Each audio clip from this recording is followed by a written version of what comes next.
everyone, my name is Lorena. Welcome back to my channel. For today's video, I wanted to share with you all the process to finding the perfect preschool for our oldest daughter, Juliet. What were some good tips I learned along the way? Why we also decided to put her in private school versus public school. And at the very end, I'm going to share with you the total cost of 1 year here in the Los Angeles area. I hope you find this information useful. Let's get started.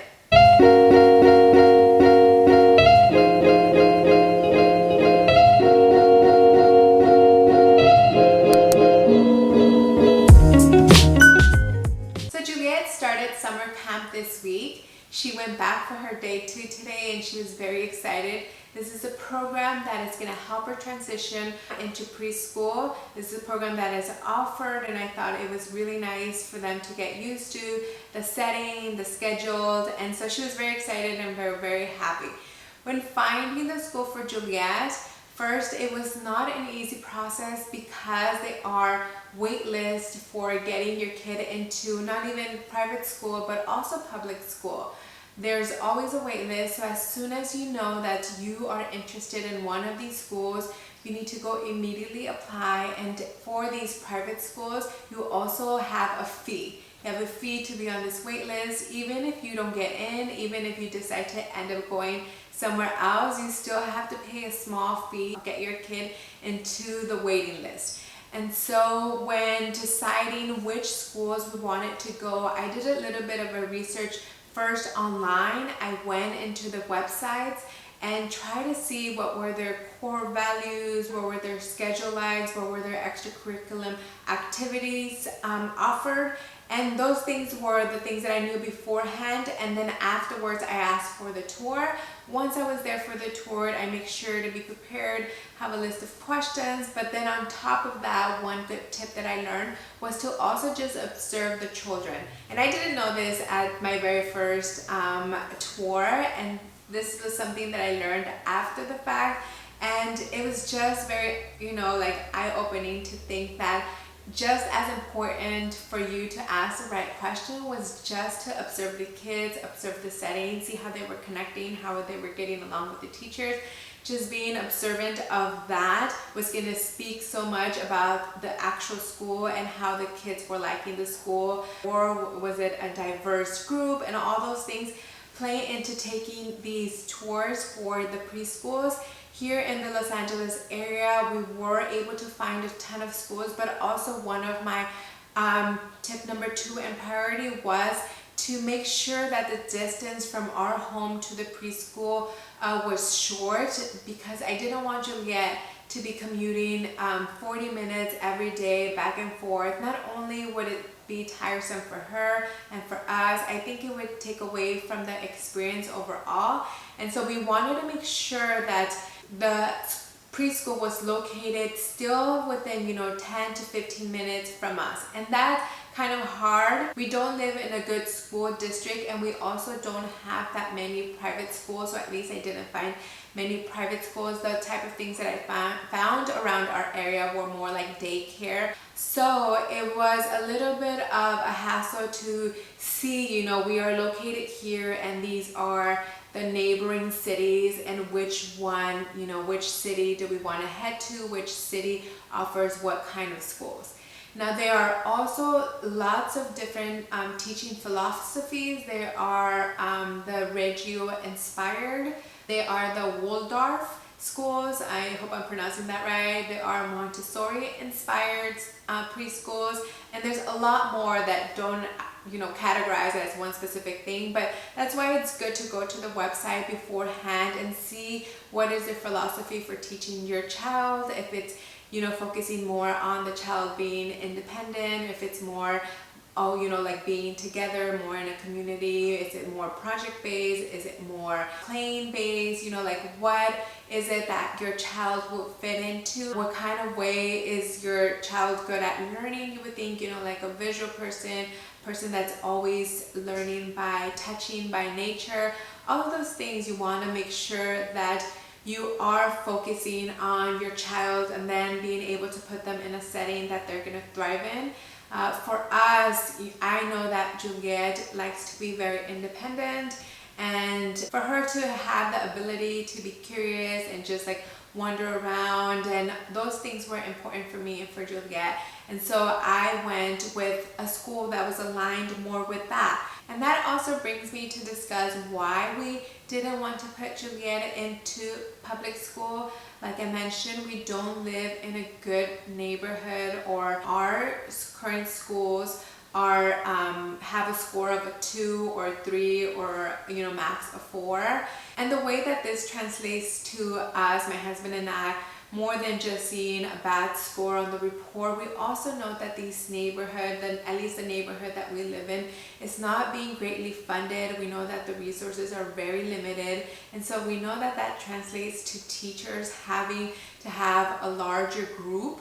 And so maybe they have 22 students to one teacher. That also translates to the teacher having to have more order, because if you are, outnumbered, there's 22 of them, and then yourself, you want to be really strict. You want to always have the children, like quiet, sitting, and the chances of your child, being outspoken with a 22-to-1 ratio, that's a little bit alarming, especially I think for these early childhood years, the 3, the 4, the 5. I think these are the primary years where they absorb everything, where their curiosity grows, where it kind of sets the foundation for their elementary, the middle school, and just their educational career, right? Being able to have that spark, being able to have that curiosity, always be happy to learn. I think that starts at a very young age. At least at home, we've tried for her to be exposed to music, be exposed to animals, be exposed to many different things.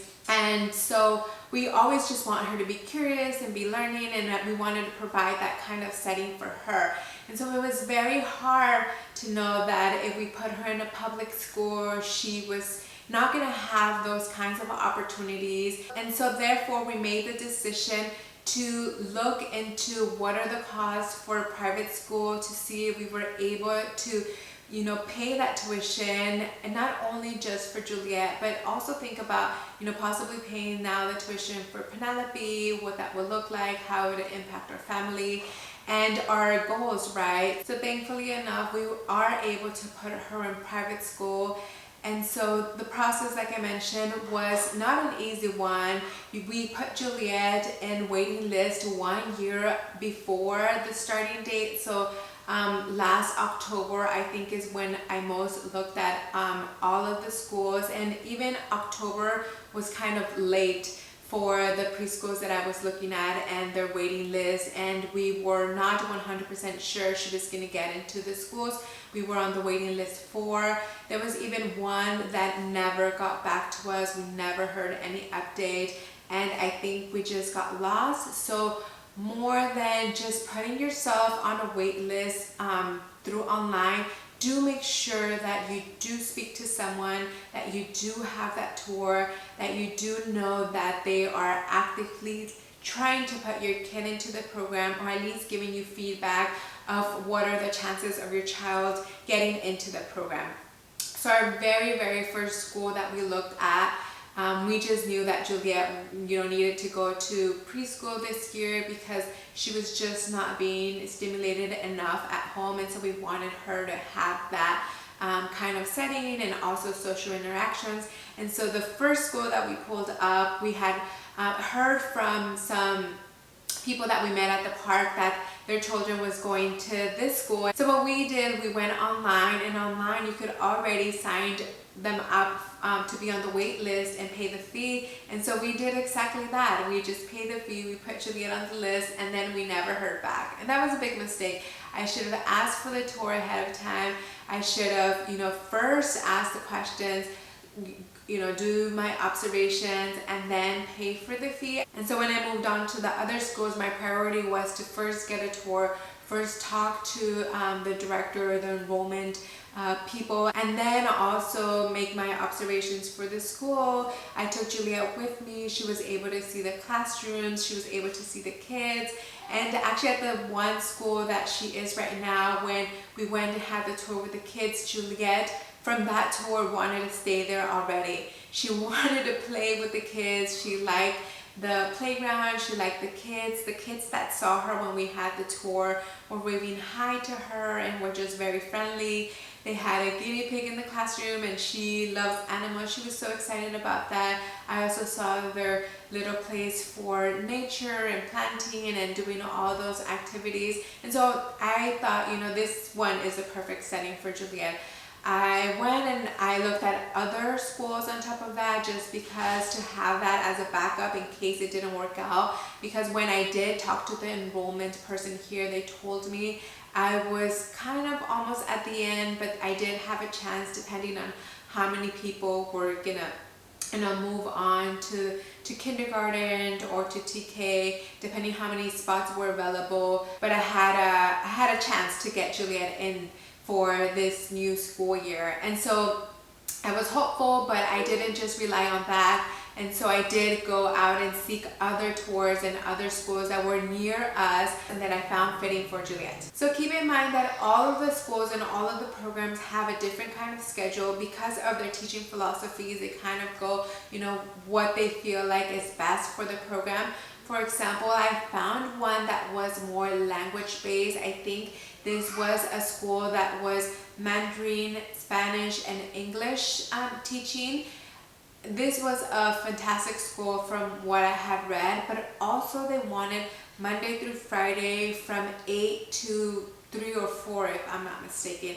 And I just found that to be super long, from 8 to 4, you know, for preschool, for her first time going to school. I thought that was a little too much for Juliet to take on.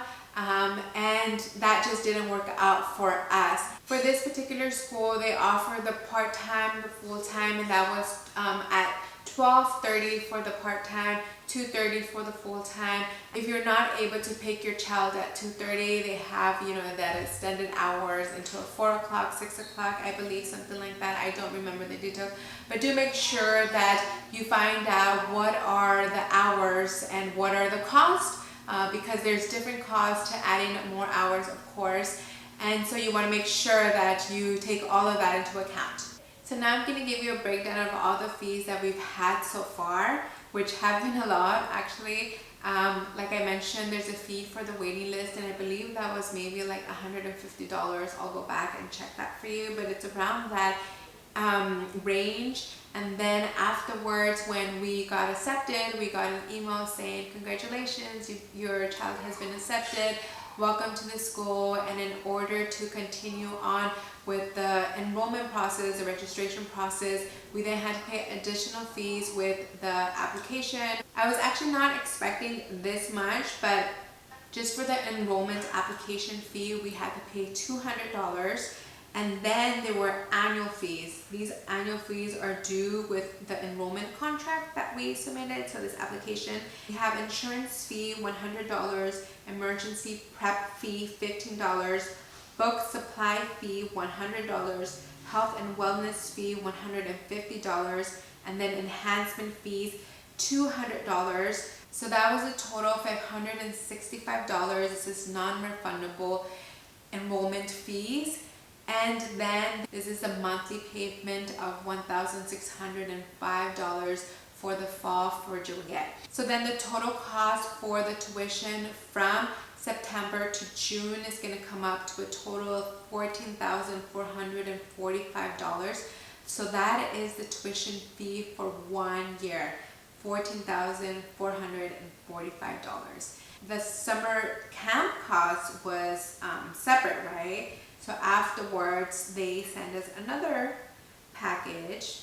Actually, we knew the cost of the summer camp. They let you know what it's going to cost before you signed up, right? So for Juliet, like I said, this is optional. This is 10 weeks of summer camp, and you do not have to enroll your kids for all 10 weeks. I think there was a minimum of 3 weeks. And so she's going to go for 8 weeks, and the weekly rate for a full-time is going to be $385. So $385 for a full day from 9 to 2:30, and then $360 if we wanted to do a half day. So it was only a $25 difference. Now also in her summer camp, they offer swimming lessons, and I wanted to put her in swimming lessons for the summer anyways, and it just turned out that it was just better if she took the swimming lessons with this summer camp program. You know, this would be fun. They get a certified, you know, swim instructor, and they have a swimming pool there too. So that was also kind of a fun thing for selecting this school. They get to have some, you know, pool time and splash pad days. So I think every Friday they have the splash pad playing time, and so that's really fun. But also I wanted her to be on the safe side and to learn how to swim, so we ended up paying another fee of $350 for swimming lessons. But so just for the summer they offer this extra swimming lessons, but also know that during the year some schools offer other enrichment or enhancement classes. I don't know what they call it. For example, Juliet will have additional classes that they will offer after school, I believe.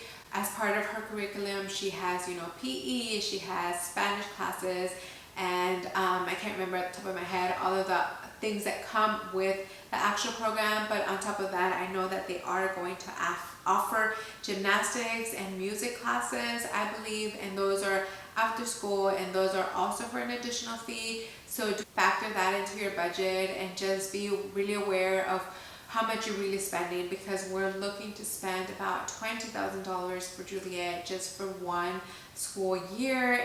And like I said, this is a lot of money for one little 3-year-old, but at the same time I feel like this is the most crucial time for her, and I want her to be in the best setting, having, you know, exposure to a lot of things, and being able to, her to be comfortable and curious, and being able to move, and being able to ask questions, being able to have, you know, a smaller ratio of teacher per student. And so I think it's well worth it to make the investment now, since this is going to be the foundation for her later school career. And this was my experience finding a preschool. If you guys have any additional questions, you can leave me a comment below. I'd be happy to answer. Also, if you have any other tips, if you want to share that, I know that as moms, the most tips we can get, the better, especially as we navigate this the first time. It's very overwhelming. There's a lot of unknowns. There's not like one place where they tell you like everything that you should do. So I hope this information was helpful to you. And again, this is for a preschool in the Los Angeles area. I'm thinking that, you know, in the South Bay area is kind of similar, that in New York and Chicago, you know, those bigger cities, it's kind of a similar experience. And so I hope this was really helpful to you. If you can give this video a thumbs up, I'll see you next time. Bye.